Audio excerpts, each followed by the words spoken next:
The killings that are ongoing in the north by the Fulani headsmen have constantly proven to Nigerians and indeed the whole world that the Fulani headsmen and their cattle are the first citizens of Nigeria and no other life matters. Even the lives of people in North Central states.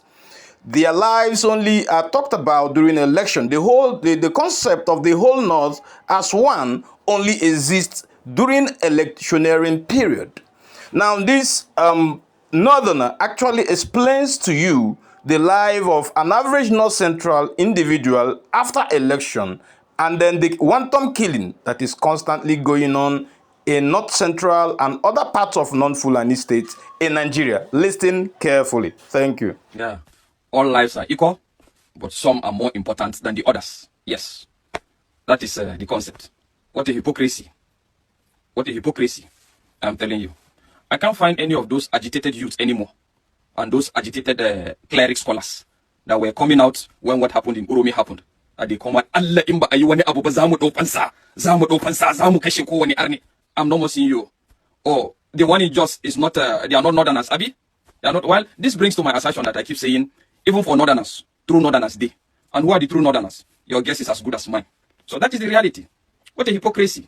What a hypocrisy.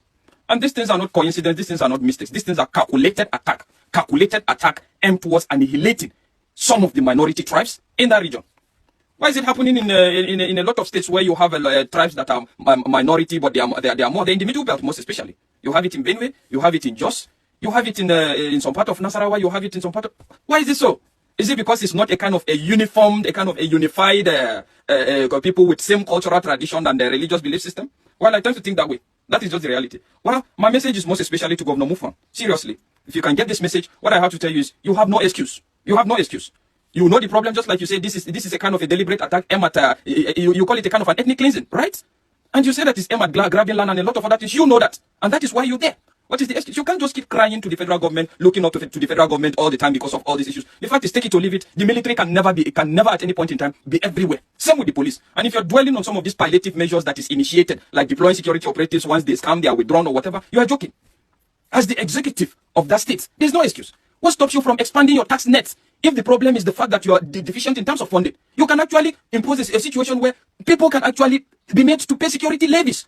Irrespective of where you are, to be channeled towards this unrest, if funding is your problem. But the fact is, a typical politician, just like you know in Nigeria, even when he gets the funding, sometimes it's not used judiciously. And the fact is, till you come to the realization that it's only local solutions that will address this your problem, I'm telling you, nothing will happen.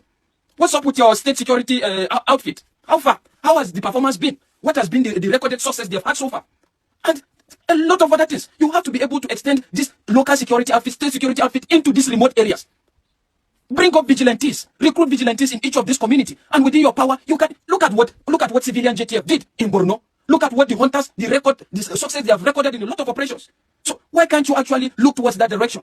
It's not enough for your citizens to come and be crying, and you are crying. We condemn the act. We condemn the act. Well, if you feel like you keep condemning the act and you wait for palliative measures to come in, and you think that will solve the problem, it's up to you. But the fact is, I keep telling everybody that gone are the days such issues happen in a region and people, all they can do is come to cry. The solution is within. The power lies within. There is no limitation. There is no restriction. If only you can see